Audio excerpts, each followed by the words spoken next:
Sri Krishna. El 18 de febrero de 1836, nacía en una pequeña aldea al oeste de Calcuta, Gadadhar Chatterjee, más tarde conocido como Ramakrishna. Este hombre santo, considerado por sus seguidores como una encarnación divina, creció en la India colonial de finales de siglo. La pequeña aldea de Kamarpukur, su lugar de nacimiento, parece en esta época parada en el tiempo, ajena a los cambios de costumbres de las grandes ciudades. La vida allí transcurre entre los quehaceres del campo y las prácticas religiosas. Es en esta atmósfera de devoción y vida rural sencilla que Ramakrishna pasa su niñez. De memoria prodigiosa, emplea más tiempo en aprender los versos de las escrituras sagradas y en memorizar las historias religiosas que escucha de los sadhus errantes, que el que dedica a los aburridos estudios convencionales. Tras distintos episodios de carácter familiar que ocurren en su vida, Gadadhar se convierte en sacerdote del templo de la diosa Kali en Dakshineswar, mandado construir por la rica y piadosa Rani Rasmani. Es en este lugar de peregrinación que Thakur va a tener la visión directa de la Divina Madre, donde tras años de arduas disciplinas espirituales llegará a realizar a Dios a través de diferentes caminos, tanto del hinduismo como del cristianismo o del islam. Sri Ramakrishna se sumergió también en las disciplinas del Advaita Vedanta, realizando al absoluto sin forma. Grandes maestros como la Bhairavi o Totapuri dirigieron durante años estas duras disciplinas que Sri Ramakrishna superaba, haciendo que estos guías se convirtieran en sus discípulos. Un ser de espíritu puro sigue los pasos del maestro, Sri Sarada Devi. Venerada como la Santa Madre, comparte la lila del maestro durante su vida en la más absoluta discreción y entrega a su servicio. La santidad de esta mujer, que en boca de muchos es la representación del eterno femenino, servirá como inspiración y refugio a millares de personas. Centenares de hombres y mujeres se acercaron a Dakshineswar en busca de la sabiduría y el refugio del maestro. Fue a finales de los 70 que Keshav Chandra Sen, líder del conocido movimiento espiritual Brahmo Samaj, escribe un artículo sobre Ramakrishna en la prensa local y lo vuelve conocido en toda Calcuta. A partir de entonces la atracción por el santo crece incesantemente. Personas de todas las clases sociales y niveles de cultura se acercan a él atraídos por su espiritualidad viva. Sri Ramakrishna tiene contacto con las más eminentes personalidades bengalíes de la época, como Devendranath Tagore, Bankim Chandra Chatterjee o el Pandit Vidyasagar, entre otros. Es también por entonces que un grupo de jóvenes con la llama espiritual incandescente llegan hasta él. Narendra, futuro Swami Vivekananda, es uno de estos fenómenos espirituales que más tarde propagará el Vedanta en Occidente. El profesor Mahendranath Gupta es testigo de las experiencias y palabras del maestro en Dakshineswar y las transcribirá años más tarde en esa joya de la literatura bengalí que es el Katamritam, las palabras de néctar. Ramakrishna, quejado por una dolorosa enfermedad de la que nunca quiso escapar, fue trasladado el último año de su vida a Kosipore, donde ocupó una casa un poco más adecuada para sus cuidados. Será en el jardín de esta casa donde, el 1 de enero del 1886, el maestro concedió la visión espiritual a todos los que allí se encontraban. Sri Ramakrishna deja su cuerpo el 16 de agosto de 1886 tras una vida de intensa y espontánea renunciación, dejándonos una herencia de espiritualidad y una presencia viva. El mensaje de Sri Ramakrishna es de una sorprendente actualidad y se basa en el respeto por las creencias ajenas, proclamando que todos los caminos conducen a Dios y que el propósito de la vida humana no es otro que el de realizar la verdad última. Sri Ramakrishna enseñanzas. El hombre y el mundo. Ha nacido en vano el hombre que, habiendo logrado el nacimiento humano, tan difícil de obtener, no trata de realizar a Dios en esta misma vida. Si se tira un trozo de plomo en una palangana que contiene mercurio, enseguida se amalgama con este. Del mismo modo, el alma individual pierde su existencia limitada cuando se sumerge en el océano de Brahman, lo supremo. Si se rompe una vasija que no está aún cocida, el alfarero puede usar la arcilla para hacer una nueva. Pero si rompe una vasija cocida, su material ya no sirve para hacer otra. Del mismo modo, si una persona muere en estado de ignorancia, vuelve a nacer. Pero, si está bien cocido en el fuego del verdadero conocimiento, y al morir es ya un hombre perfecto, no vuelve a nacer más. Cuando la mente está libre de apego a los objetos sensorios, se dirige a Dios y queda fija en él. De este modo, el alma ligada se libera. Alma ligada es aquella que toma una senda que la aleja de Dios. Si se extirpa de la mente el apego a la lujuria y al dinero, ¿qué otra cosa queda en el alma? Solo queda la dicha de Brahman. El progreso del hombre. Los rituales deben seguirse. Pero, cuando uno crece en espiritualidad, su observancia no es necesaria. Entonces, la mente se concentra en Dios y logra la comunión con Él. Una madre prepara la comida para sus hijos de acuerdo con el gusto de cada uno. Si tiene 5 hijos y ha conseguido un solo pescado en el mercado, prepara con él distintos platos. A un hijo le da pescado frito, a otro pescado hervido, a un tercero sopa de pescado y así por el estilo. Este es el caso de los varios símbolos y disciplinas prescritos para los aspirantes espirituales. La compañía de los santos y los sabios es uno de los principales elementos del progreso espiritual. A sabiendas o no, consciente o inconscientemente, cualquiera sea el estado mental en que el hombre pronuncia el nombre de Dios, adquiere por ello mérito. Ya sea que un hombre vaya voluntariamente a bañarse a un río, o que alguien por la fuerza lo tire al agua o que le echen agua encima mientras esté durmiendo, en todos estos casos se recibe el beneficio del baño. Cuanto más oculta una persona sus prácticas devocionales a los demás, tanto mejor para ella. Los árboles cargados de frutos se inclinan hacia el suelo. Si quieres ser grande, sea apacible y humilde. Una persona puede atribuir las varias formas y aspectos de Dios, que son corrientes en la sociedad, a mera imaginación y no tener fe en ellos. Sin embargo, Dios otorgará su gracia a aquella persona que cree en un poder divino que crea y dirige el mundo, y ora con angustiado corazón. Oh Dios, yo no conozco tu naturaleza real. Dígnate revelarte tú mismo ante mí como tú realmente eres. El hombre y lo divino. Los peces que juegan en un estanque, cuya superficie está cubierta de musgo y espuma, no son visibles desde afuera. Del mismo modo, Dios juega sin poder ser visto en el corazón del hombre, pues el velo de malla lo oculta al ojo humano. Sumérgete profundamente en el océano del amor divino. No temas. Es el mar de la inmortalidad. Una vez le dije a Narendra, Dios es como un mar de dulzura. ¿No quieres sumergirte en ese mar? Suponte que hay una vasija llena de almíbar y que tú eres una mosca. ¿Cómo te las arreglarías para beber el almíbar? Narendra me dijo que lo haría desde el borde de la vasija, por temor de caerse y ahogarse. Entonces, repliqué. Olvidas, hijo mío, que si te sumerges en el océano divino, no tienes por qué temer ningún peligro o muerte. Recuerda que el océano de Satchidananda es el océano de la inmortalidad, y sus aguas dan vida eterna. No temas, como la gente insensata, que puedas excederte en tu amor a Dios. El cuerpo nace y debe morir. Pero no hay muerte para el alma. Cuando la nuez de Betel está madura, la pepita se separa de la cáscara, pero es muy difícil separarla cuando está verde.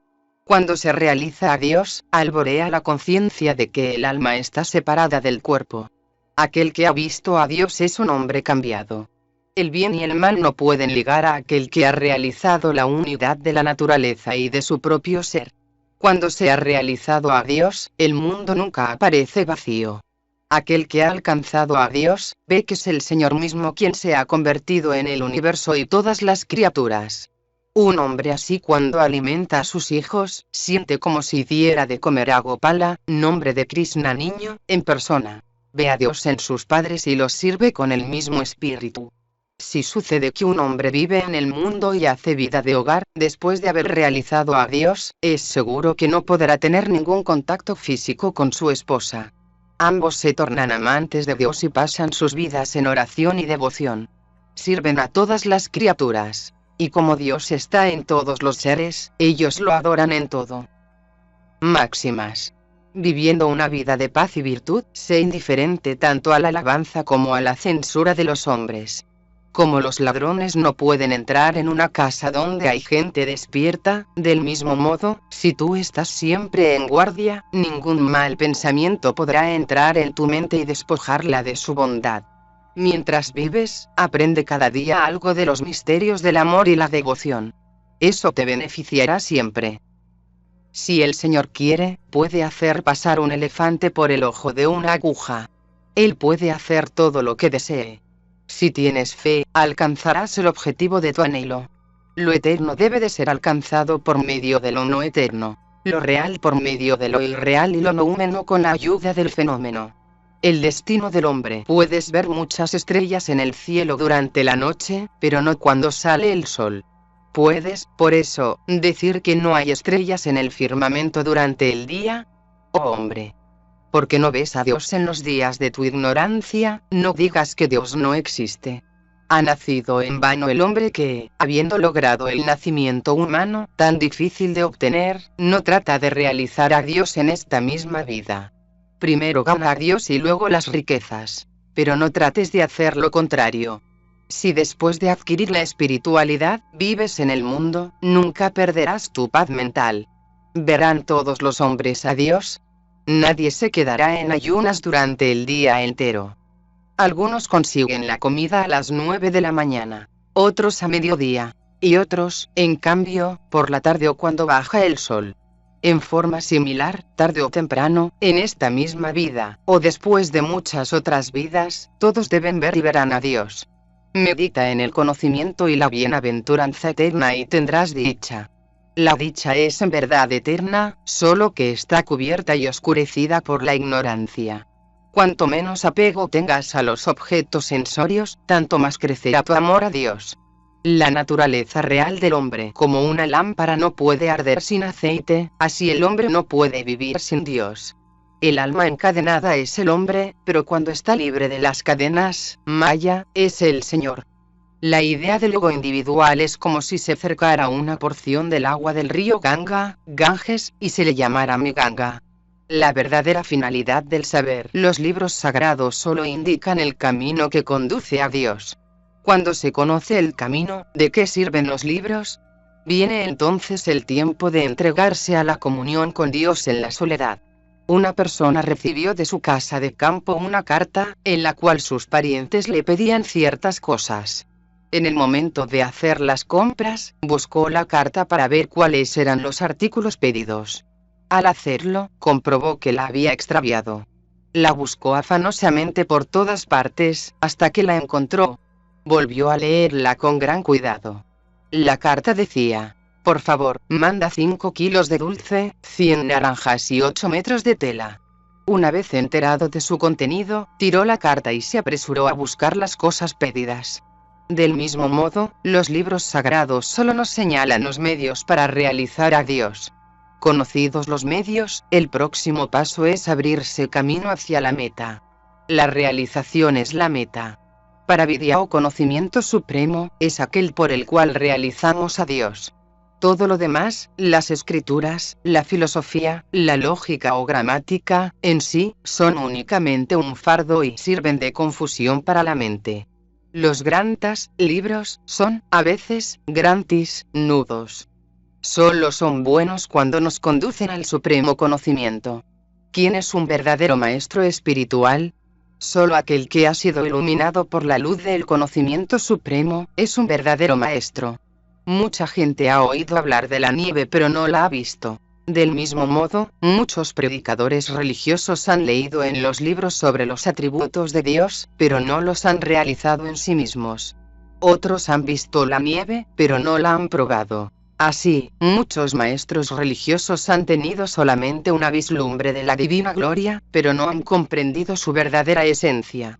Solamente aquel que ha gustado la nieve puede decir cómo es.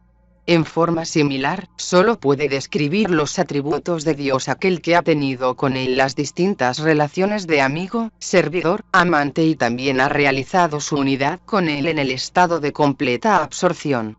Cuando una flor se abre y la brisa esparce su perfume, las abejas acuden sin ser llamadas. Las hormigas van donde encuentran algo dulce.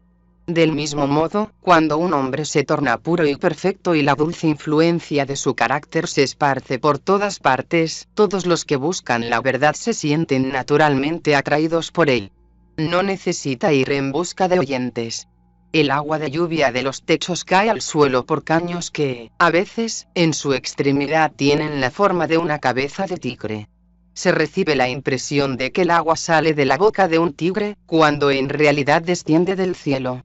Del mismo modo, las enseñanzas de los santos, aunque salen de sus bocas, es algo que viene directamente de Dios. Parentesco de todos los que buscan lo espiritual. Las personas de mente espiritual forman un mundo aparte, que está por encima de todos los convencionalismos sociales. La mujer siente, naturalmente, pudor de relatar a todo el mundo las conversaciones que tiene a diario con su marido. Nunca las comunica a nadie, ni se siente inclinada a hacerlo. Y si sus íntimos secretos llegan a divulgarse, se siente muy molesta. Pero a una amiga íntima le hace sus confidencias sin reserva, y a veces está impaciente por contarle sus intimidades, hallando gran placer en hacerlo. De un modo similar, un verdadero devoto no le comunica a nadie sino a otro bhakta sincero el gozo extático que disfruta en la divina comunión. Y, a veces, hasta siente ansiedad de relatar a otro devoto sus experiencias y se siente feliz cuando puede hacerlo. ¿Por qué a un amante de Dios no le gusta vivir en la soledad? El fumador de cáñamo no halla placer en fumar sin la compañía de otros fumadores. Del mismo modo, el devoto, al igual que el fumador de cáñamo, no halla placer en cantar sus alabanzas al Señor sin la compañía de otros devotos. Beneficio de estar en compañía de los santos. Si se mezcla la leche con agua, no se la puede volver a separar. Del mismo modo, si un aspirante religioso frecuenta la compañía de toda clase de gente mundana, no solo pierde de vista el ideal, sino también mueren imperceptiblemente su primitiva fe, amor y entusiasmo. La compañía de los santos y los sabios es uno de los principales elementos del progreso espiritual. Si vemos un abogado, naturalmente pensamos en pleitos y jueces. Del mismo modo, cuando vemos a un hombre espiritual, recordamos a Dios y la vida después de la muerte. La compañía de los santos es como el agua en que se lava el arroz. El agua de arroz tiene el poder de hacer desvanecer la borrachera. Del mismo modo, la compañía de los devotos quita a los hombres mundanos la borrachera que les causa el vino de los varios deseos. Algunos obstáculos en la vida espiritual. Dios no se manifiesta donde reinan la timidez, el odio y el miedo. En la balanza, el platillo más pesado baja, mientras que el más liviano sube. En forma similar, quien está cargado con muchos cuidados y preocupaciones mundanas se hunde. En cambio, aquel que tiene pocos deberes y ansiedades se eleva a los pies del Señor. ¿En qué estado mental se obtiene la visión de Dios? Cuando la mente se encuentra perfectamente tranquila. Mientras el mar de la mente es agitado por el viento de los deseos, no puede reflejar a Dios, y por lo tanto, la visión divina es imposible. No seas como la rana en el pozo. La rana que habita en el pozo no reconoce nada mejor y más grande que su propio pozo. Así son todos los fanáticos. Piensan que no puede existir nada mejor que su creencia particular. Paciencia. Fíjate en el yunque del herrero. Cuántos golpes recibe, sin embargo no se mueve de su lugar. Aprende del yunque a tener paciencia y saber resistir. Discreción. Guarda en lo íntimo tu fe y sentimientos. No hables de ellos a los demás. Caso contrario, sufrirás una gran pérdida. Cuanto más oculta una persona sus prácticas devocionales a los demás, tanto mejor para ella. Humildad y respeto de sí mismo. Para ser grande, hay que sentirse humilde. La alondra hace su nido en el suelo, pero vuela muy alto en el espacio. Las altas montañas no son aptas para el cultivo. En cambio, los valles son fértiles porque retienen el agua. Los árboles cargados de frutos se inclinan hacia el suelo. Si quieres ser grande, sea apacible y humilde. Sé tan desprovisto de vanidad como la hoja seca llevada por un fuerte viento. Es un verdadero hombre aquel que se respeta a sí mismo. Otros, de hombres solo llevan el nombre. No hay jactancia en el orgullo que expresa la gloria del alma. No hay humildad en aquella humildad que rebaja el ser. Simplicidad. Hasta que no te vuelvas simple como un niño, no recibirás la iluminación divina. Olvida toda tu sabiduría mundana e ignórala por completo como si fueras un niño. Solo así llegarás a conocer la verdad. La simplicidad mental te conducirá fácilmente a Dios. Si una persona es simple, las enseñanzas espirituales fructifican fácilmente en ella, con la misma facilidad que germinan las semillas en la tierra cultivada, libre de piedras. Renuncia a los deseos. Mientras el espacio celestial del corazón es agitado por las ráfagas de los deseos, hay poca probabilidad de contemplar allí el esplendor de Dios. La visión beatífica solo alborea en el corazón que está calmo y arrobado en la comunión divina. Cuanto mayor es el apego que tiene al mundo, tanto menor es la posibilidad que tiene el hombre de obtener el conocimiento. Cuando menos está pegado al mundo, más probabilidades tiene de alcanzar el conocimiento. ¿Cómo podemos vencer la animalidad que vive en nosotros? Cuando la fruta crece, los pétalos de la flor caen por sí solos. De igual modo, cuando crece en ti la divinidad, todas las debilidades de tu naturaleza humana desaparecen por sí solas. ¿Cómo desaparece la atracción de los placeres sensorios? Desaparece en Dios, que es la personificación de toda dicha. Aquellos que realizan a Dios, no sienten atracción por los placeres mezquinos y sin valor del mundo. Oración y devoción. ¿Se debe orar ante Dios en voz alta? Reza como te plazca. Es seguro que Dios te oye siempre. Él escucha hasta las pisadas de una hormiga. ¿Hay realmente alguna eficacia en la oración? Sí. Cuando la mente y el habla se juntan para pedir con fervor algo, esa plegaria recibe contestación. Pero no tienen eficacia los rezos de un hombre que dice de labios para afuera: «Oh Señor, todas estas cosas son tuyas». Pero, al mismo tiempo, en su corazón, piensa que todo lo que tiene es suyo. Para llegar a la presencia de un poderoso monarca, uno primero debe congraciarse con los porteros del palacio real y los oficiales que guardan el trono.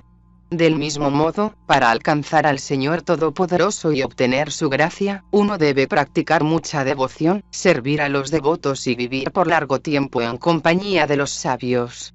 Dios es extremadamente atento, hijo mío. Él ha oído cada uno de tus rezos. Tarde o temprano Él se te revelará, aunque sea en el momento de la muerte. En todas las religiones se adora al mismo Dios. El agua es llamada con diferentes nombres por distintos pueblos. En algunos se la llama váter, en otros vari, en otros agua y en otros pani. Así el único Satchidananda, existencia, inteligencia, dicha absoluta, por algunos es invocado como Dios, por otros como Alá, por otros como Ari y por otros como Brahman.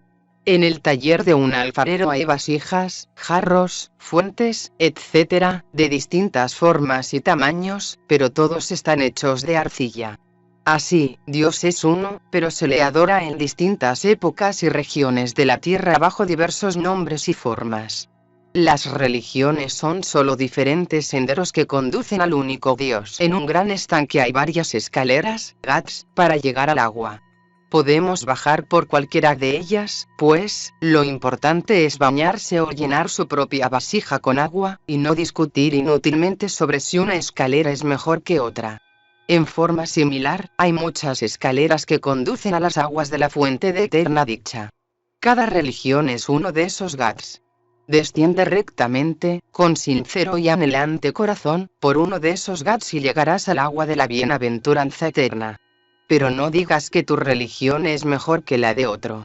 Muchos son los nombres de Dios e infinitas son las formas por cuyo medio uno puede acercarse a Él.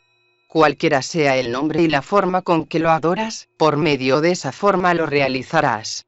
La luz del gas ilumina varios lugares con distinta intensidad, pero la sustancia de la luz, vale decir, el gas, viene de un mismo gasómetro.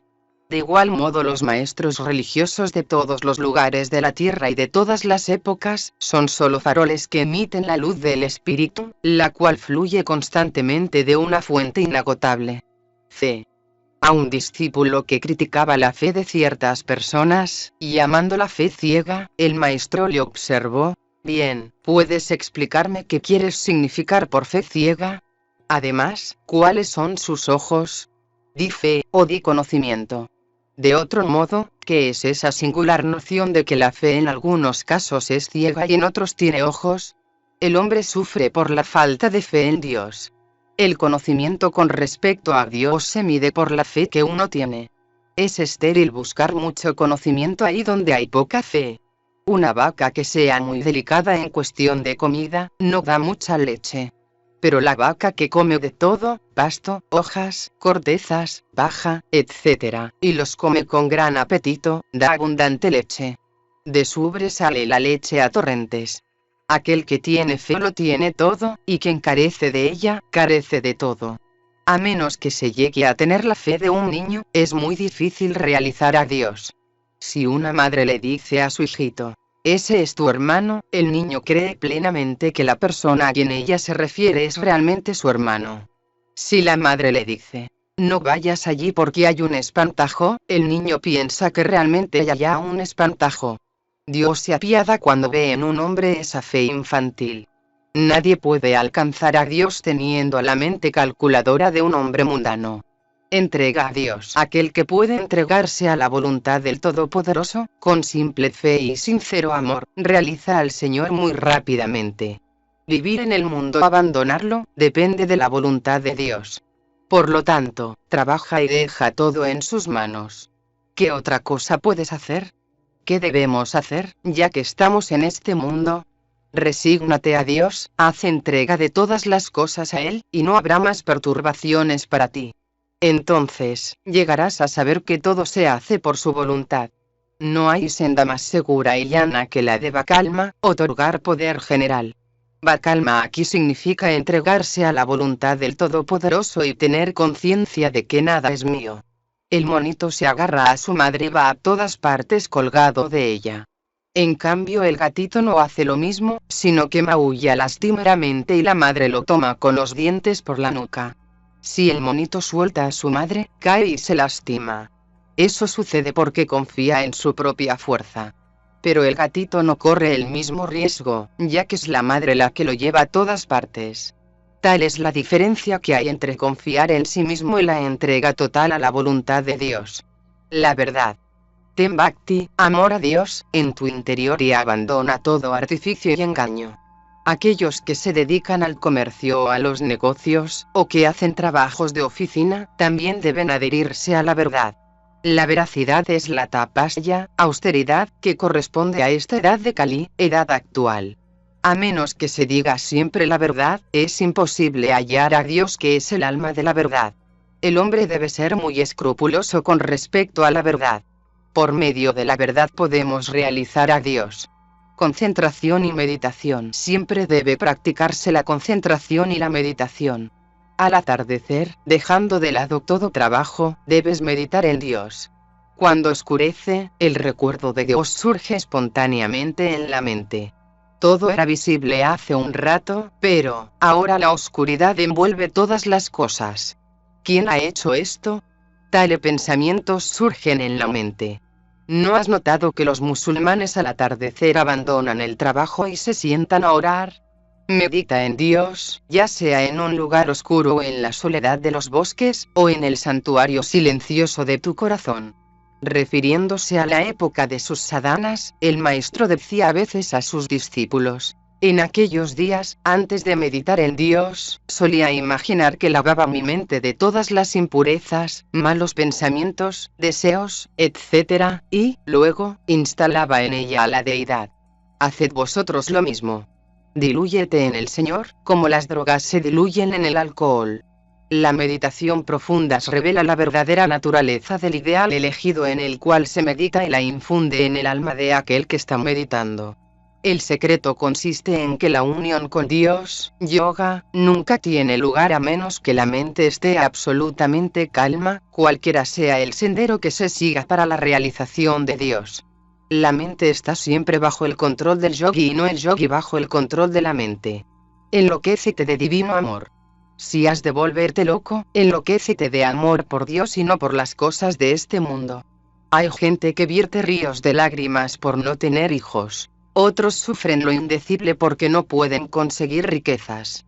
Pero, ¿cuántos son los que sufren y lloran porque no han visto a Dios? Muy pocos, en verdad. Aquel que busca al Señor y llora por Él, ciertamente lo hallará. Naturaleza del verdadero anhelo: que tu corazón anhele al Señor, como el avaro desea el oro. Como aquel que se está ahogando ansía desesperadamente el aire, así tu corazón debe anhelar al Señor antes de encontrarlo. Un día, Jesucristo caminaba a la orilla del mar. Se le acercó un devoto y le preguntó: Señor, ¿cómo puedo hallar a Dios? Jesús avanzó en el mar con el devoto y lo sumergió en el agua. Después de un rato lo soltó y levantándolo de un brazo le preguntó: ¿Cómo te sentiste debajo del agua? El devoto contestó: Sentí como si mi último momento hubiera llegado. Mi condición era desesperada. Entonces Jesús le dijo: Verás al Padre cuando tu corazón llegue a anhelar a Dios con la misma intensidad con que deseabas un poco de aire hace un momento. Debo alcanzar a Dios en esta misma vida. Sí, en 3 días debo hallarlo. Más aún, con pronunciar su nombre una sola vez lo atraeré hacia mí. Con tan violento amor el devoto puede atraer al Señor y realizarlo rápidamente.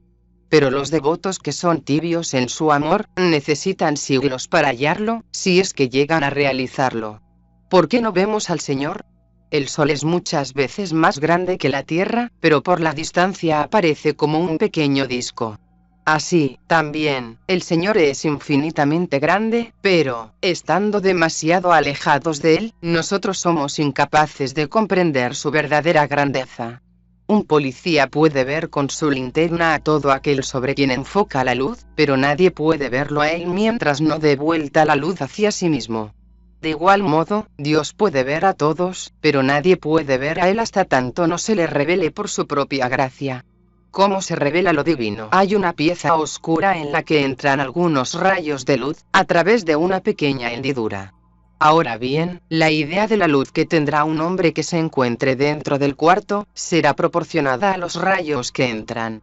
Si hay mayor número de hendiduras en las puertas y ventanas, el hombre verá más luz. Y si abre de par en par las puertas y ventanas, verá más luz aún.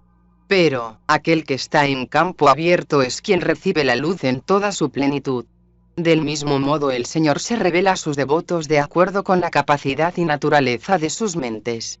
Relación entre gurú y discípulo. No temas si un maestro tal, esto es, un gurú iluminado espiritualmente, no parece ser instruido y bien versado en las escrituras y otros libros. A un maestro iluminado nunca le faltará la sabiduría de la vida. Él recibe incesantemente el inagotable fluir del manantial de la sabiduría divina, de verdades directamente reveladas y superiores a todos los conocimientos contenidos en los libros. A un hombre que estaba discutiendo sobre el carácter de su gurú, el maestro le dijo: ¿Por qué malgastas tu tiempo en fútiles discusiones? Toma la perla y tira la concha. Medita en el mantra que te ha sido dado por el gurú y no tomes en consideración las flaquezas humanas del maestro. El discípulo no debe criticar nunca a su gurú. Debe obedecer sin reserva todo lo que el gurú le diga. Hay una copla en bengalí que dice: aunque mi gurú visite la taberna, es siempre el santo Rai Nityananda, compañero de Chaitanya, la encarnación divina. Y, aunque mi gurú pueda ir a los sitios frecuentados por los borrachos y pecadores, para mí él es siempre mi intachable y puro gurú. Máximas de significado ético. Haz tú mismo lo que quieres que otros hagan. Viviendo una vida de paz y virtud, sé indiferente tanto a la alabanza como a la censura de los hombres. Aquel que come rábanos, tendrá eructos con olor a rábano, y lo mismo pasará con el que come pepinos. De modo similar, la boca habla, algunas veces, de aquello que el corazón concibe en su interior. Según un dicho antiguo, a los gurúes se los puede encontrar por cientos y miles, pero es difícil hallar un solo chela, discípulo. Significa que hay muchos que pueden dar buenos consejos, pero son pocos los que los siguen. ¿Por qué degenera la religión? El agua de lluvia es pura, pero cuando toca la tierra se ensucia debido al medio por donde pasa. Si los techos, las cañerías y los canales son sucios, el agua que pasa por ellos tiene que ser forzosamente turbia. Del mismo modo, la religión es manchada por el medio a través del cual se manifiesta. Mientras vives, aprende cada día algo de los misterios del amor y la devoción. Eso te beneficiará siempre. Permanece siempre firme y constante en tu propia fe, pero aléjate de todo fanatismo e intolerancia. El mejor sendero para ti es renunciar al deseo y trabajar con desapego. Máximas de significado espiritual. El cielo habla, a veces, por la boca de los locos, los borrachos y los niños. El diablo, el pecado, no entra nunca en una casa en donde siempre se cantan loores a Dios. Si el Señor quiere, puede hacer pasar un elefante por el ojo de una aguja. Él puede hacer todo lo que desee. Aquel que ha tomado refugio en Dios, nunca da un paso en falso. Hasta que el espíritu en el hombre no es despertado, él no puede conocer a Dios. Toma refugio en Dios y abandona la cortedad y el temor. Aleja de ti ideales tales como: si yo bailara cantando los nombres del Señor, ¿qué diría la gente? Si tienes fe, alcanzarás el objetivo de tu anhelo. Es absurdo pensar que nos pueda sobrevenir algún daño por la excesiva absorción en Dios. Los rayos del diamante iluminan y acarician, pero no queman. Lo eterno debe ser alcanzado por medio de lo no eterno. Lo real por medio de lo irreal y el noumeno con la ayuda del fenómeno. Su nombre es inteligencia, Chinmaya. Su morada es inteligencia. Y él, el Señor, es todo inteligencia. Sri Ramakrishna. Fragmento extraído del libro Meditaciones de un devoto. Existen en el ser humano dos tendencias, una hacia lo placentero y otra hacia la perfección. Casi todos eligen lo que atrae a los sentidos. Muy pocos eligen la perfección. La causa de ello es que los placeres sensorios son más inmediatos y fáciles de conseguir. En cambio, la perfección está a gran altura y se tarda mucho para alcanzarla. En el caso de la mayoría de la gente, ni siquiera puede hablarse de elección, ya que ellos siguen ciegamente los impulsos instintivos y son incapaces de prever las consecuencias de sus actos y pensamientos. La verdadera elección solo es posible para unos pocos que tienen claro discernimiento y voluntad poderosa. La voluntad se vuelve más fuerte a medida que ejecuta lo que le dicta el discernimiento, y el discernimiento a su vez se clarifica viendo el resultado de lo que la voluntad ejecuta. Si escudriñamos hondamente la naturaleza de nuestro deseo, veremos que tiene límite. Quisiéramos juntar toda la belleza que el Creador ha derramado en la naturaleza y el universo. Juntar la bondad de todos los seres buenos y la sabiduría de todos los sabios.